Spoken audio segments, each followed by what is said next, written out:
bienvenue dans ce nouveau numéro des entretiens exclusifs de l'agence de presse sénégalaise, La Vitrine du Sénégal. Ce soir, nous avons l'honneur et le plaisir de recevoir Monsieur le Premier ministre, Excellence Anatole Koliné-Makosso, Premier ministre de la République du Congo. Il clôture une visite de quelques jours en terre sénégalaise. Excellence, bonsoir à vous.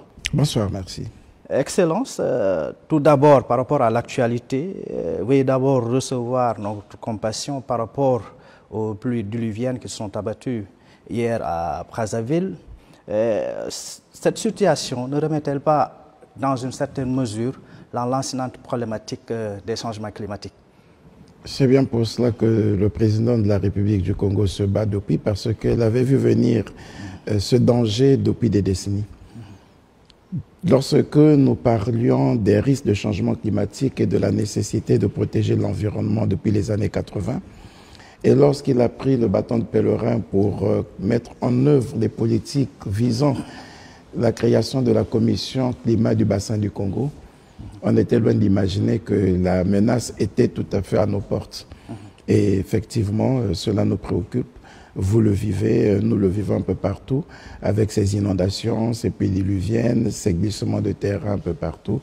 Cela nous préoccupe et merci que vous ayez témoigné votre compassion à l'endroit de nos compatriotes. Mes collaborateurs sont sur le terrain, aux côtés des populations victimes, et une fois au pays, nous créons les conditions pour que la solidarité soit davantage active.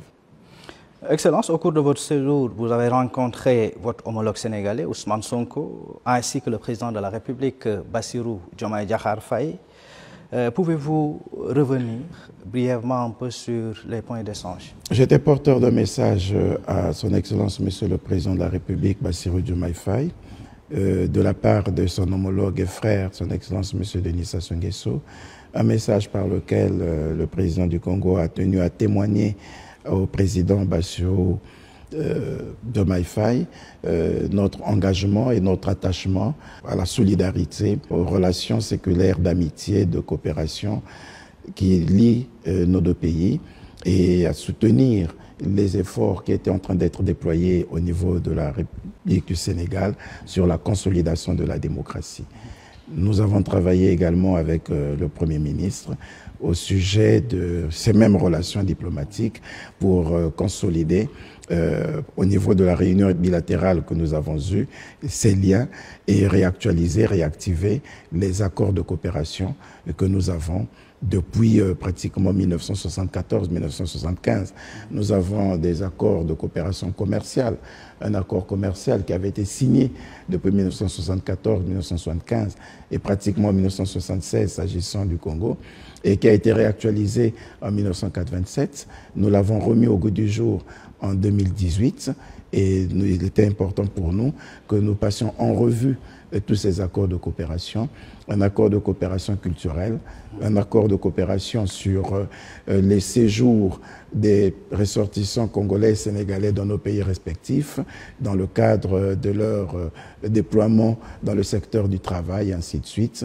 Voilà, nous avons passé en revue tous ces accords de coopération et envisagé d'autres axes de coopération beaucoup plus économiques. Et globalement, quel bilan tirez-vous un peu de votre... Nous sommes satisfaits de la convergence de vues entre les autorités sénégalaises et nous, et de la nécessité de rendre cette coopération proactive, parce que, comme vous le savez, il nous faut développer davantage d'échanges au niveau intra-africain pour éviter que notre économie soit toujours extravertie et que nous soyons plutôt toujours dépendants de l'extérieur. Il nous faut plutôt multiplier, développer les échanges à l'intérieur du continent, surtout à quelques années de la mise en œuvre de la zone de libre-échange en Afrique. Et justement, le niveau d'échange intra-africain est jugé relativement faible. Comment comptez-vous faire pour inverser la tendance? Très faible, parce que, comme je l'ai dit lors de notre point de presse, les échanges intra-africains ne représentent que 16%. Et c'est même plus grave entre le Sénégal et le Congo, alors que nous avons des relations très anciennes. Entre le Sénégal et le Congo, on ne dépasse même pas 1%. Voyez-vous, nous devons donc travailler efficacement et notamment intéresser les chambres consulaires. Les échanges, c'est d'abord les affaires des chefs d'entreprise, ce sont les affaires des commerçants. On ne peut pas comprendre que le Sénégal, qui a une population qui représente pratiquement le tiers, environ 29% de la communauté étrangère installée au Congo, ne puisse avoir avec le Congo que des relations qui ne dépassent pas 1%. Alors que le Sénégal est un peuple commerçant, un peuple entreprenant qui s'est installé au Congo depuis bien des années, qui occupe l'artisanat, qui occupe le commerce. Il faut donc que nous créions des conditions du développement de ce secteur entre nos deux pays. Et dans ce cadre, les chambres consulaires, les chambres de commerce ont un rôle important à jouer. Au niveau du Congo, nous avons développé une politique importante de migration de l'informel vers le formel qui permet à tous ceux qui sont dans des activités commerciales, dans des activités artisanales, de créer de très petites et petites moyennes entreprises. On a constaté par exemple qu'en 2024, sur près de 4600 petites entreprises qui ont été créées, on a une cinquantaine d'entreprises sénégalaises. Mais on peut en faire davantage. On peut amener toute cette communauté sénégalaise qui opère à créer des petites et moyennes entreprises. Le cadre est établi et nous voulons travailler davantage sur ces questions pour réussir le développement économique, le développement des échanges intra-africains ou particulièrement entre le Congo et le Sénégal. C'est de tout ça que nous avons parlé avec le président Diomaye Faye. Voilà. Monsieur le Premier ministre, sur tout autre registre, le Sénégal et le Congo disposent de réserves pétrolières et gazières assez importantes. Des partenariats peuvent émerger autour notamment de la formation, du partage d'expertise et de projets communs dans l'exploitation ou le raffinage.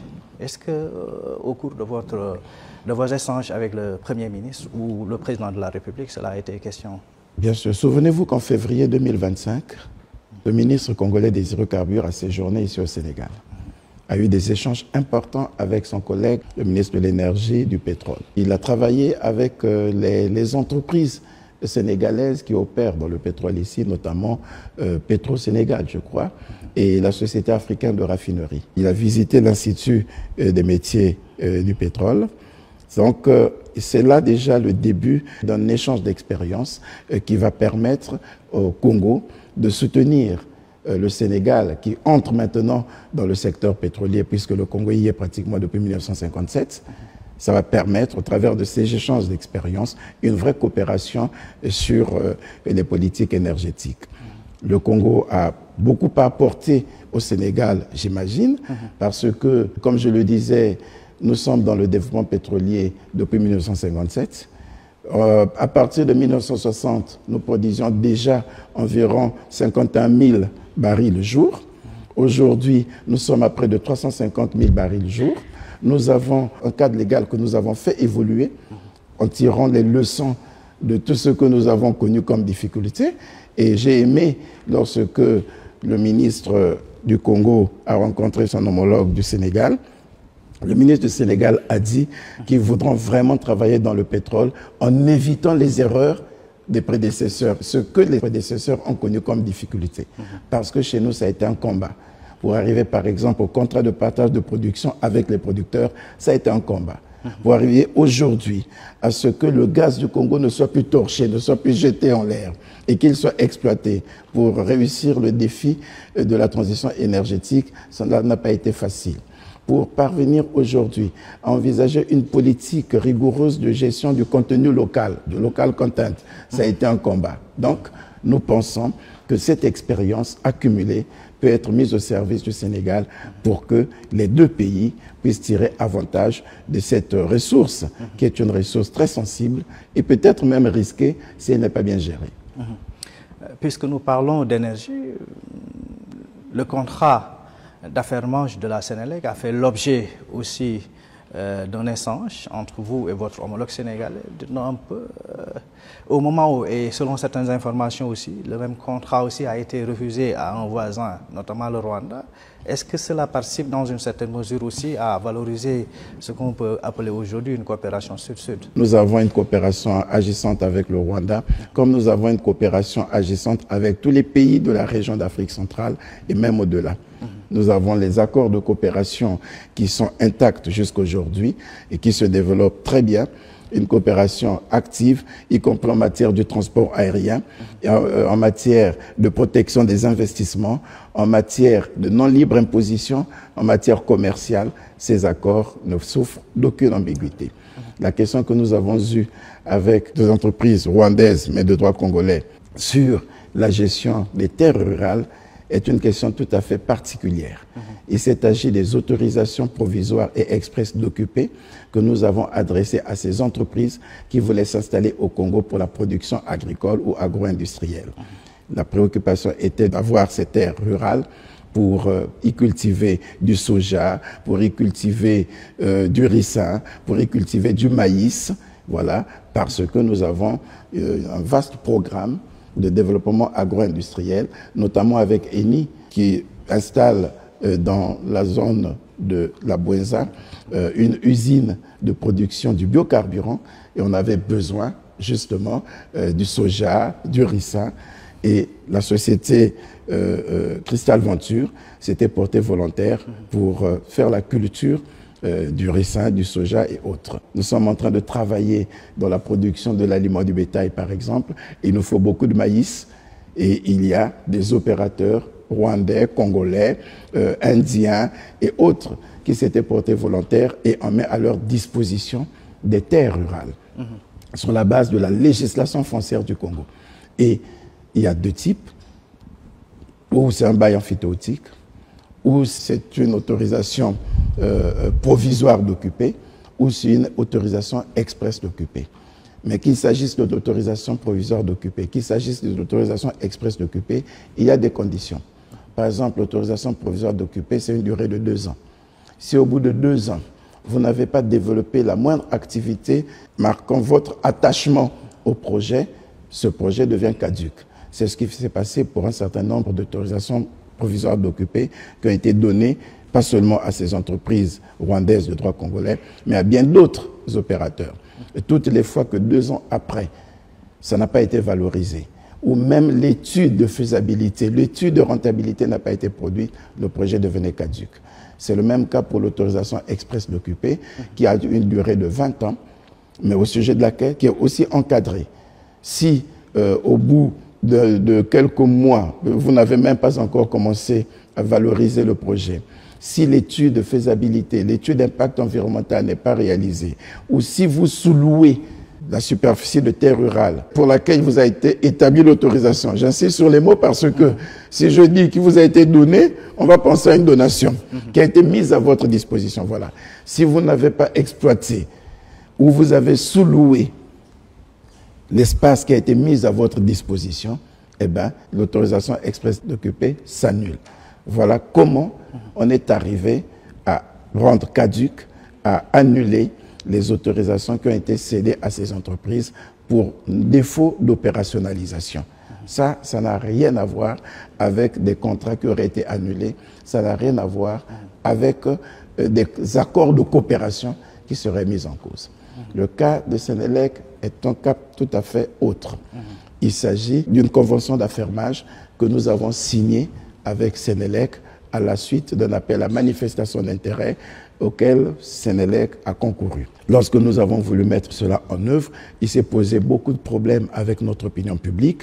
Et comme nous avons connu le même problème ici, au Sénégal, lorsqu'il s'est agi effectivement de confier le secteur d'électricité à Hydro-Québec. Vous avez eu les mêmes problèmes, il y a eu la pression populaire parce que simplement ces secteurs énergétiques sont des secteurs encore très sensibles et nos peuples, nos opinions publiques ne marchent pas au même niveau que les pouvoirs publics pour comprendre l'intérêt de la participation d'autres acteurs pour le développement de ce secteur. C'est des questions qui tiennent parfois à la souveraineté et ça demande qu'on explique davantage à l'opinion publique et qu'on ne donne pas à un partenaire, une entreprise ou un secteur dont l'exploitation pourrait créer d'autres problèmes s'il n'y a pas une forte adhésion des populations. C'est pour cette raison que ça a été suspendu. Le temps qu'on réunisse un certain nombre de conditions, par exemple, il y a 48 mesures préalables qui méritaient d'être mises en œuvre avant l'opérationnalisation.